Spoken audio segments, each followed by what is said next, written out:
Hey guys welcome back to my channel. अनेक दिन पर आबार एक भिडियो निये चले एसेछि। आजके होच्छे रथयात्रा, तो आजके आमि मेलाते जाबो। तो गलार अवस्थाओ खूब खराब, तो बेशी कथा बोलते पारबो ना, तो प्रचंड परिमाणे ठांडा लेगे। तो जाई होक आजके जेहेतु मेलाते जाबो सेई जोन्नो भाबलाम कि आमादेर एखाने मेलाटा एकटु तोमादेर साथे शेयार करबो किरकम हय। किन्तु आमादेर एखाने मेलाटा प्रचंड बड़ो हय, तो सेई जोन्नो भाबलाम एकटुखानि तोमादेर साथेও शेयार करे दिই। तो ताहले चलो एखन झटपट आरेकटु रेडी हये निই, रेडी हये बेरिये जाई मेलाते। मेन कारण होच्छे आमार জিলিপি আর হচ্ছে পাপড়ের জন্য বেরোনো। আমার খেতে ভীষণ মানে ভালোবাসি আমি, যেহেতু সেই জন্য মেনলি বেরোনো। আর তার সাথে সাথে টুকটাক করে একটুখানি তোমাদের সাথে শেয়ার করে দেবো আমাদের এখানে রথের মেলাটা। তাহলে চলো এখন ঝটপট মেলাতে যাওয়া যাক। তোমাদেরকে তো বলাই হয়নি মেলাটা কোথায়। এটা হচ্ছে নাগের বাজারের মেলা। তো চলো এবার টুকটুক করে কিছু কিছু জিনিস দেখে নেওয়া যাক। এখানে এরকম ধরনের প্রচুর মূর্তি ছিল, এগুলো কিন্তু মাটির ছিল, দেখতে কিন্তু ভীষণ ভালো লাগছিল। তো দেখতে পাচ্ছ এখানে অনেক ধরনের ছিল, বেশিরভাগ এখানে ঠাকুরের মূর্তিই ছিল, যেগুলো কিন্তু দেখতে ভীষণ ভালো লাগছিল। বুদ্ধ মূর্তিগুলো এত ভালো লাগছিল আমার কি বলবো। এর সাথে সাথে কিন্তু এখানে ঠাকুরের অনেক জিনিসপত্র ছিল, এখান থেকে আবার একটুখানি কিছু কেনাকাটাও করে নিয়েছিলাম। তো প্রচণ্ড যেহেতু ভিড়, আমি কিন্তু তোমাদের সাথে ছোট ছোট করে সমস্তটা শেয়ার করছি। এখন এবার আমি চলে যাচ্ছি রথের কাছে যাব। তো যেতে যেতে আরো কতগুলো মাটির জিনিস দেখতে পেলাম। এগুলো দেখো কি সুন্দর দেখতে, ঘর সাজানোর জন্য কিন্তু এই জিনিসগুলো ভীষণ ভালো লাগে। এছাড়াও আরো এই ধরনের কাঠের অনেক জিনিসপত্র ছিল, খুব সুন্দর সুন্দর জিনিসপত্র ছিল। তো আমি এখন যাচ্ছি রথের দিকে, যেটা তোমাদেরকে বললাম। তো মোটামুটি কিন্তু ভিড় ছিলই, ভালোই ভিড়, আর তার সাথে সাথে তো প্রচণ্ড পরিমাণে গরম। তো চলে এসেছি ফাইনালি এই রথের সামনে। দেখতে পাচ্ছ প্রচুর প্রচুর ভিড় রয়েছে।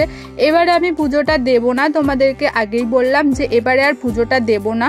তো এত দূর থেকেই সেই জন্য দেখছি, আর কাছে গেলাম না। আর কাছে কিন্তু অনেক ভিড় ছিল। তো প্রতিবারের মতো কিন্তু এবারেও আমার রথ দেখা হয়ে গেল। তাহলে চলো সবাই মিলে বলি জয় জগন্নাথ। দেখতেই পাচ্ছ এখানে এখন পুজো হচ্ছে। তো এই জায়গাটাতেই রথটা দাঁড়িয়ে থাকে।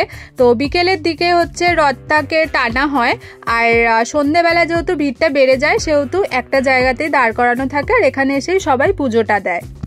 তো এরপরে চলো বেশ কিছু জিনিস দেখে নেওয়া যাক এবারে। তো এখানে এই ধরনের ছোট ছোট গাছগুলো দেখতে পাচ্ছ, ওগুলো ফুল গাছগুলো দেখতে বেশ ভালো লাগছিল। দাম আবার বলছিল 100-150 এরকম থেকে মোটামুটি।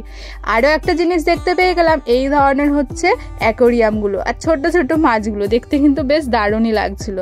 এর সাথে সাথে কিন্তু বাচ্চাদের প্রচুর প্রচুর খেলনা রয়েছে, আর তার সাথে সাথে কিন্তু বড়দেরও রয়েছে। বাট আমি যেহেতু সেভাবে পুরো অতটা ডিটেলসে করিনি, আমি নিজেও ঘুরতে পারিনি, সেইভাবে আমি তোমাদের সাথে পুরো ডিটেলসে কি কি রয়েছে দেখাতেও পারিনি। প্রচণ্ড কিন্তু ভিড় ছিল। একটুখানি তোমাদেরকে আমি ভিড়টা দেখিয়ে দিই। তো দেখতে পাচ্ছ এরকম কিন্তু ভিড় ছিল মেলাতে, বেশ ভালোই লাগে। কিন্তু প্রথমে বাড়ি থেকে বেরোনোর সময় মনে এত ভিড় ঠেলে মেলাতে যাব ইচ্ছা করে না, বাট বেরোলে তখন মনে হয় না আরেকটু এগিয়ে যাই আরেকটু এগিয়ে যাই এরকম। তো এখানে কিন্তু সমস্ত বাচ্চাদের জিনিসপত্র ছিল, তার সাথে সাথে এ ধরনের কিন্তু অনেক বলছিলাম বড়দেরও জিনিস ছিল, যেরকম এরকম পাপড় ঠাপড় সমস্ত কিছু ছিল। মানে বটি থেকে শুরু করে রান্নার অনেক রকমের জিনিসপত্র, ঘরের অনেক রকমের জিনিসপত্র ছিল। আমি তো টুকটুক করে ভিড় ঠেলে ঠেলে যাচ্ছি। তো বেশি আমি আজকে ঘুরতে পারিনি, তো যেটুকু ঘুরেছি সেটুকুই আমি তোমাদের সাথে শেয়ার করছি। এই ধরনের এখানে ব্যাগও ছিল 150 টাকা এরকম করে বলছিল। ছোটো ছোটো পুতুলও ছিল। মেলাতে না কিউট কিউট অনেক রকমের জিনিসপত্র দেখতে পাওয়া যায়, বেশ কিন্তু ভালোই লাগে। এবারে আবার মেলাতে দেখছিলাম জামা কাপড়ও বিক্রি হচ্ছিল, শাড়ি চুড়িদার এই ধরনের জিনিসপত্র বিক্রি হচ্ছিল, আবার এই ধরনের ব্যাগও বিক্রি হচ্ছিল, আবার ঠাকুরের জিনিসপত্রও প্রচুর ছিল। আর মেলা মানে এই ধরনের বাদ্যবাজনা পাওয়া যাবে না সেটা কি হতে পারে, এই ধরনের কিন্তু ঢোলগুলো থাকে, আর তাছাড়া ভীষণ আওয়াজ করা যে বাঁশিগুলো সেগুলোও কিন্তু ছিল। এই পুতুলগুলো না আমার ভীষণ ভালো লাগছিল, তো এতটা কিউট লাগছিল। তো একটা নিয়েছিলাম, আমি নিয়ে জিজ্ঞাসা করলাম দাম কত, 200 টাকা না 150 টাকা এরকমের মধ্যে বলছিল। ভীষণ ভালো লাগছিল এই পুতুলগুলো। এর আগের বারও দেখেছিলাম, এর আগের বারেরগুলো থেকে এই বারেরগুলো কিন্তু দেখতে ভীষণ সুন্দর, কি সুন্দর বেশ বউ বউ সাজানো ছিল পুতুলগুলো। তো মেলাতে কিন্তু এই ধরনের অনেক জিনিসপত্র ছিল। আর গাছ, এখানে কিন্তু মেলাতে প্রচুর প্রচুর গাছ বসে, আর সবাই প্রচুর প্রচুর গাছ কিনে নিয়ে যায়, দেখতে কিন্তু ভীষণ ভালো লাগে। তো আর একটা কথা, মেলাতে আমি একটুখানি জুয়েলারি দেখছিলাম আর একটুখানি ভিডিও করছিলাম। মেলাতেও কিন্তু আবার ভিডিও করা অ্যালাউ নেই, ঠিক আছে। একটুখানি তোমাদের সাথে এটা শেয়ার করলাম, কারণ আমি যখন দেখছিলাম ভেবেছিলাম যে নেব। এখানে গলার হারগুলো বেশ ভালো লাগছিল, 100 টাকা করে বলছিল, বাট ও বাবা ফোনটা দেখেই বলছে ভিডিও করা অ্যালাউ নেই। তো হাঁটতে হাঁটতে চলে এসেছিলাম এই জায়গাটাতে। এই একটাই চড়ার জিনিস থাকে যেটা বাচ্চারা চড়ে, আর গোল মতো চারিদিক থেকে এরকম ছোট ছোট অনেকগুলো দোকান বসে। তো এই মন্দিরটাতে গেছিলাম, তখন আবার মন্দিরটা বন্ধ হয়ে গেছিল। এরপরে আরো একটা জিনিস দেখতে পেয়ে গেলাম, এই ছোট ছোট টিয়া পাখিগুলো দেখতে বেশ ভালো লাগছিল, তো একটা নিয়েছিলাম, 20 টাকা করে বলছিল, দেখতে কিন্তু বেশ ভালোই লাগছিল।